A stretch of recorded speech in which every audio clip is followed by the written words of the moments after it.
Hello guys, स्वागत है आज की डेली साइंस में। आज की डेट 9 अक्टूबर 2024 और काफी इजी प्रॉब्लम ही है ये। ठीक है, तो question is minimum add to make parenthesis valid and this is problem number 921 on LeetCode. और चलो अब इसको देखते हैं। ये इसका यूआरएल है, तो एक बार अपन थ्योरी डिस्कस कर ले तो डिफरेंट जाकर ट्राई कर लीजिएगा। ठीक है, तो क्या कह रहा है, parenthesis string is valid if and only if it is the empty string. It can be written as a concatenated with ab where a and b are valid strings, or it can be written as opening bracket a closing bracket where a is a valid string. Okay, ठीक है, तो अपने को string दे रखी है और अपन को बताना है कि कितने अपने को लगेंगे ऐसे ओपनिंग ब्रैकेट क्लोजिंग ब्रैकेट डालने में ताकि वो बैलेंस हो सके। ठीक है, तो अपन को एक स्ट्रिंग दे रखी है एस इन वन मूव, या तो आप कहीं पे एक ओपनिंग ब्रैकेट डाल सकते हो या आपके कहीं पे क्लोजिंग ब्रैकेट डाल सकते हो। सो फॉर एग्जाम्पल अगर ये स्ट्रिंग दे रखी है अपन को, तो यहाँ पे आप कुछ भी कर सकते थे। आप यहाँ पे एक ओपनिंग ब्रैकेट अगर इसके पहले डाल देते तो ये कुछ ऐसा दिखता, और यहाँ पे एक क्लोजिंग ब्रैकेट इसके एंड डाल देते तो ये ऐसा दिखता। लेकिन अभी भी वैलिड नहीं है। आपको वैलिड करने के लिए इसको 3 ओपनिंग ब्रैकेट शायद आगे चाहिए थे और फिर यह आपकी वैलिड हो जाती। ठीक है, तो ये बता रहा है कि हमें मिनिमम नंबर ऑफ मूव्स बताने हैं तो मेक एस वैलिड। एक एग्जांपल देख लेते हैं सिंपल सा। तो फॉर एग्जांपल यहाँ पे दे रखी है अपने को एक ओपनिंग ब्रैकेट, एक क्लोजिंग ब्रैकेट और एक और क्लोजिंग ब्रैकेट। तो अगर अपन इस स्ट्रिंग को ऐसे लिखे, ठीक है, तो ये पेयर तो एक दूसरे की बन गई, लेकिन इसको एक पहले ओपनिंग ब्रैकेट कहीं तो चाहिए था। अगर ये हो जाती तो फिर ये इससे कैंसिल हो जाता और ये अपना क्या हो जाता है, ये अपना बेसिकली होता है कि यहाँ पे ये वैलिड हो गई। तो इसीलिए हम एक इसीलिए लिख रहे हैं क्योंकि एक हमें यहाँ पे इंसर्ट करना है मूव में। दिस इज व्हाट ये मूव इज, राइट, कि हम एक ओपनिंग ब्रैकेट है क्लोजिंग ब्रैकेट कहीं डाल सकते हैं, तो ये इसको वैलिड कर देगा। ठीक है, तो काफी स्ट्रेट फॉरवर्ड क्वेश्चन ही है गाइस। अगर इसको सोचो तो हमें क्या करना है, हमें बस ये काउंट करना है कि after are pairs got cancelled, right, after we eliminate the pairs. So for example if this is a string given to us, तो अगर मैं ये ओपनिंग ब्रैकेट है उसका एक क्लोजिंग ब्रैकेट होगा। ठीक है, तो ये पेयर अगर मेरे को मिल गई और ये पेयर मेरे को मिल गई, तो बचे कितने, बचे 3।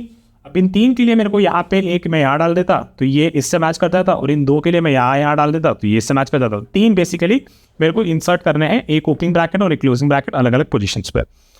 ठीक है, तो काफ़ी सिंपल हो गया। अब ये इसको अब सीधा सा मैं क्या करूँगा, मैं देखूंगा कि कब एक स्टेज पे कितने मेरे को ओपनिंग ब्रैकेट्स लगेंगे और कितने मेरे एक्स्ट्रा क्लोजिंग ब्रैकेट्स हैं। ठीक है, तो चलो उसको देखते कैसे करता है। फॉर एग्जाम्पल यहाँ पे अपने को ओपनिंग ब्रैकेट मिल गया, तो मैंने यहाँ पे एक वेरिएबल बना रखा है ओपन ब्रैकेट्स और एक मैंने बना रखा है एक्स्ट्रा क्लोजिंग ब्रैकेट्स। अब यहाँ पे ओपनिंग ब्रैकेट्स मिला तो ये ओपन ब्रैकेट्स का काउंट बस बढ़ा दो, आगे चलो। ये क्लोजिंग ब्रैकेट्स दिखा, फिर अपन को ये देखना है कि क्या मेरे पास अभी तक मैंने ओपन ब्रैकेट्स में देख चुका हूँ। तो वो बोलेगा हाँ भाई अभी तू देख चुका है और काउंट उसका 1 है, तो क्या करेंगे, इसके लिए हम इसको घटा देंगे। ठीक है, तो ओपन ब्रैकेट्स अपने 0 हो गए, इसका मतलब है कि ये पेयर ने इसको कंज्यूम कर लिया था। ये आया अपना क्लोजिंग ब्रैकेट। ठीक है, तो ये क्लोजिंग ब्रैकेट आया तो अपन देखेंगे क्या ओपन ब्रैकेट्स अपने पास है और एक्स्ट्रा पड़े हैं पीछे देखे में। तो बोलेगा नहीं भाई नहीं है, तो ये क्या करेंगे, एक्स्ट्रा क्लोजिंग ब्रैकेट्स अपन 1 बढ़ा देंगे। फिर अपन यहाँ पे आएंगे ओपनिंग ब्रैकेट्स, बस इस पर कुछ नहीं करना, ओपन ब्रैकेट्स का काउंट बढ़ा दो। यहाँ पे आया एक्स्ट्रा फिर से ओपन ब्रैकेट्स देखा तो ओपन ब्रैकेट्स का काउंट बढ़ा दो। यहाँ पे देखे तो इस ओपन ब्रैकेट्स का भी काउंट बढ़ा दो। फिर यहाँ पे देखा कि हमारा भी क्लोजिंग ब्रैकेट है, हम देखेंगे क्या हमने पहले और ओपन ब्रैकेट्स दिखे थे पहले, तो मेरा ये वेरिएबल बोलेगा हाँ, तो अपन क्या करेंगे, इसको कैंसिल आउट कर देंगे और बस बचेगा 2। ठीक है, और फिर हम ये पूरे स्ट्रिंग को कर चुके हैं। इसका मतलब अब एंड में देखो तो हमारे पास कितने एक्स्ट्रा ओपन ब्रैकेट्स है, हमारे पास एक्स्ट्रा ओपन ब्रैकेट्स है 2, जिसको कभी भी पेयर नहीं मिला, which is this 2 here, right. And then we have extra closing brackets which is at this stage, जिसको इसके पहले ओपनिंग ब्रैकेट नहीं मिला था, तो इसको कभी पेयर नहीं बना था। तो टोटल हमारा आंसर आ जाएगा यहाँ पे 3, राइट। तो काफी सिंपल है और इसको अपन कोड कर लेते हो, टाइम कॉम्प्लेक्स स्पेस कॉम्प्लेक्स तभी डिस्कस कर लेंगे। चलो सी यू सून, बाय। चलो गाइस, इसको जल्दी से कोड कर लेते हैं। तो हमारे पास 2 वेरिएबल बनाने थे, एक था हमारा ओपन ब्रैकेट्स का काउंट जो कि इनिशियली 0 है, और एक्स्ट्रा क्लोजिंग ब्रैकेट्स जिन्हें पेयर नहीं मिल रहा था जब उसके आगे हम देख रहे थे। ठीक है, तो अपन कुछ नहीं करना, बस अपन को एक character C which will iterate through the entire characters in the string. और अगर हमने देखा कि if this is an opening pair, right, this is an opening bracket, तो हमें क्या करना है, ओपन ब्रैकेट्स का काउंट हमें बढ़ा देना है।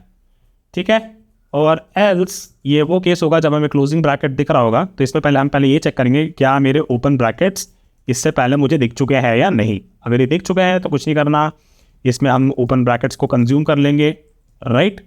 एल्स इसका मतलब कि ये जो क्लोजिंग ब्रैकेट है जो अभी हमें दिखा है, इसका कोई भी ओपनिंग ब्रैकेट पहले नहीं था, राइट। तो इसमें हमें क्या करना है, बस एक्स्ट्रा क्लोजिंग ब्रैकेट्स का काउंट बढ़ा देना है।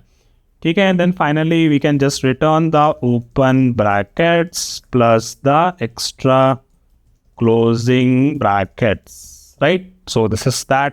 Let's quickly take an example, छोटा सा एग्जांपल ले लेते हैं क्योंकि हमने एग्जांपल उस टाइम तब हम देख रहे थे थ्योरेटिकल का बड़ा एग्जाम्पल देखा था।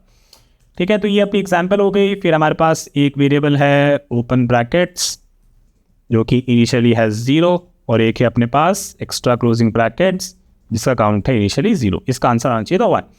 ओपनिंग ब्रैकेट दिखा, काउंट बढ़ा दिया अपन ने इस केस में, राइट, इसमें गया। क्लोजिंग ब्रैकेट दिखा, क्या ओपन ब्रैकेट सभी अपना ग्रेटर देन 0 है, यस, तो इसको अपन ने घटा दिया तो अपनी पेयर कैंसिल हो गई। फिर हमने देखा कि एक्स्ट्रा क्लोजिंग ब्रैकेट हमें एक मिला है, तो इस केस में हम एल्स में चले जाएंगे और ये काउंट बढ़ जाएगा। फाइनली हम इसका सम रिटर्न कर देंगे तो इट विल बी 0 + 1, तो हमें 1 रिटर्न हो जाएगा।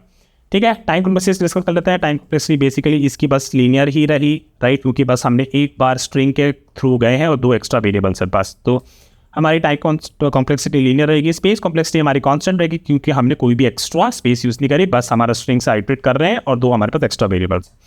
Okay guys, so that is it for this video. I will see you with our daily challenge tomorrow. Oh actually अपन रन नहीं किया इसको, जल्दी से रन कर लेते हैं। And it works for the sample test case, let me quickly just submit it and it works for all the test cases as well. ठीक है, तो हमारा डेली चैलेंज कंप्लीट हो गया। चलो कल वापस से मिलते हैं एक और डेली चैलेंज के साथ। I will see you soon, bye guys.